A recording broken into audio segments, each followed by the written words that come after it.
what God is doing. So he says, the prophetic word is over your life, that you're going to be an apostolic voice in the nation. And because you're going to be an apostolic voice in the nation, I'm going to start grooming you now. I'm going to start imparting into you now. I'm going to start impacting your world so you can impact the world of others. And the Spirit of God begins to speak through that vessel and begin to pour into you. And before you become affirmed as an apostle, he sets certain people in your life to bring that apostle out of you. What makes another apostle? Stay with me. Another apostle. We need one another apostle. Come on up here, apostle. We need an apostle. We need a prophet. Come on. I'm trying to take you to apostle. Stay right by Apostle Trey on the other side of him. We need apostle, prophet, evangelist. You want evangelist? You stay up there. As they come, just move down. We need an evangelist, a pastor, and a teacher. Pastor, right here. Yes, ma'am. And a teacher. Young lady right here. And all of these are an assignment to make him. Fivefold ministry births more fivefold ministry. Amen. Right? So, in order for Python to stop him, he stops them. Wow. He'll knock her off with sickness. You can go sit down. He'll knock her off with poverty. You The can word. sit down. The word. Knock her off with stress and worry. Knock her off with financial problems. Knock him off with marital problems. Now he never becomes made. My God.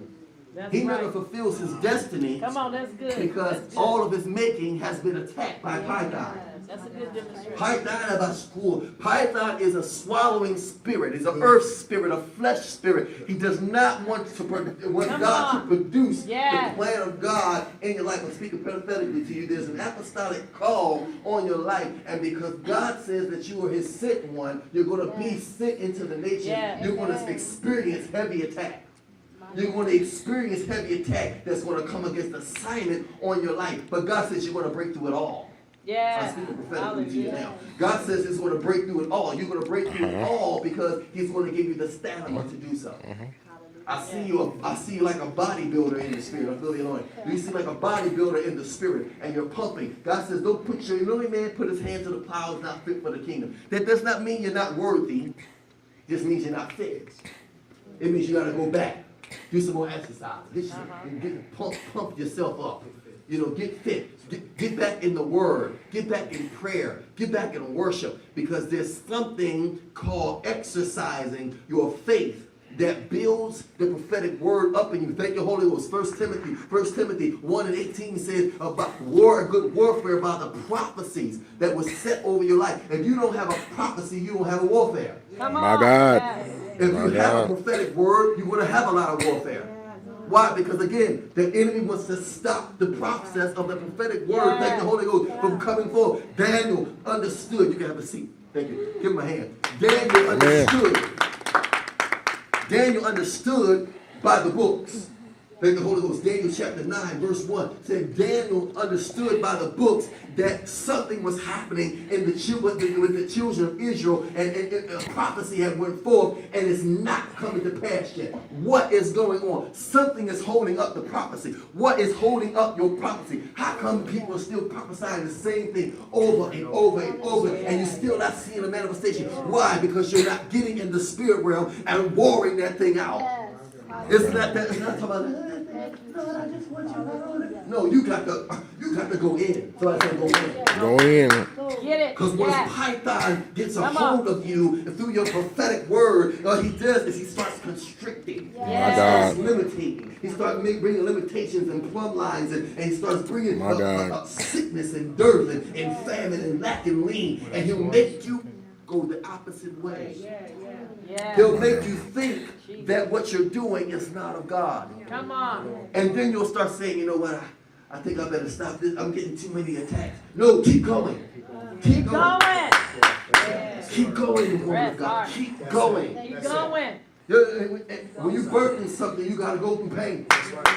But Lord, how long? How long am I going to birth? I've been birthing for 5-6 years. God says I'm coming to induce your labor.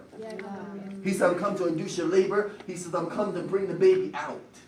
I'm come to bring the baby out. Yes, come on. He's going to heal all the scars in the womb. Yeah. See, the devil wants us to abort. That's why he sends Python. Come on. Yes, God. That's why he sends Python. Teach him On the good. phone. On the Up there, phone. on the podium. Thank you. Teach him good. That's good. So, are we understanding how Python moves? Yeah. What he does, what he does. He's a gatekeeper, a principality of power. He's a gatekeeper. He stands at the door. He stands at the door, the entrance of your heart, and he waits for that prophetic word to peek his head around the corner, and he snaps at it. He waits for that assignment to peek his head around the door, and he lunges at it, and he keeps it at bay. Thank you, Holy Ghost. Woe unto the scribes and the lawyers, for they keep you away from the kingdom. They don't enter themselves, and they don't let you in. They're python spirits wrapped inside of them, keeping you at bay, because they see that if you get into the kingdom, you're going to come into your destined place. Yeah. So his job is to send Python right at your gate. Hosted right there. I was sharing with the woman of God coming here. We had a meeting in Philadelphia about maybe three weeks ago now, a deliverance campaign, and doing some strong teaching on deliverance. And the Lord showed me a dream. And in the dream, there was, in Philadelphia, houses are set up like row homes. You know, they're real close like these seats. And some of them have a row home, might be a house extracted from out in the middle, so you'll have like an aisle, you know, like an alleyway, or they'll turn it into a park or a garden or whatever in the middle of the houses. So in this dream, I seen a strong demon. It was huge. I mean, at least 13 feet tall. And he was crouched down at the corner of the houses. And everybody that walked past that was supposed to go into the meeting that I was in, he started smashing them. Killing them, like literally smashing them, choking them out, killing them. Anybody that got past him, there was a cop that was sitting right there on a hovercraft or motorcycle, just hovering there. And anybody that got past the demon of a strong man got linked up with the cop, and the cop would arrest him. So I got there in the dream, and the demon was held at bay. It couldn't touch me. It was going crazy. It was like suspended animation. I walked past him. I got to the cop. The cop couldn't arrest me. He couldn't do anything. I showed him my badge. All right. Amen. I had authority to go in there. Power and authority is two different things. You can go into any region that you want to go into, but if you don't have the authority to operate in that region, it will not respond to you. My God. Yes. Come It on. won't respond to you. That's It's right. not obligated to respond to you. That's right. It's obligated to respond to the sent one. This is why Yeah, when I was in Gary, the Bible taught me that when you go into a city and you speak the word of gospel of peace, and it comes back to you to shake the dust. It bids you to come back to you and move to the next house or move to the next city. That city had 625 churches in one city. But it was murder capital of the United States for 7 years straight. Why is that? Because half of those leaders God said wasn't sent there.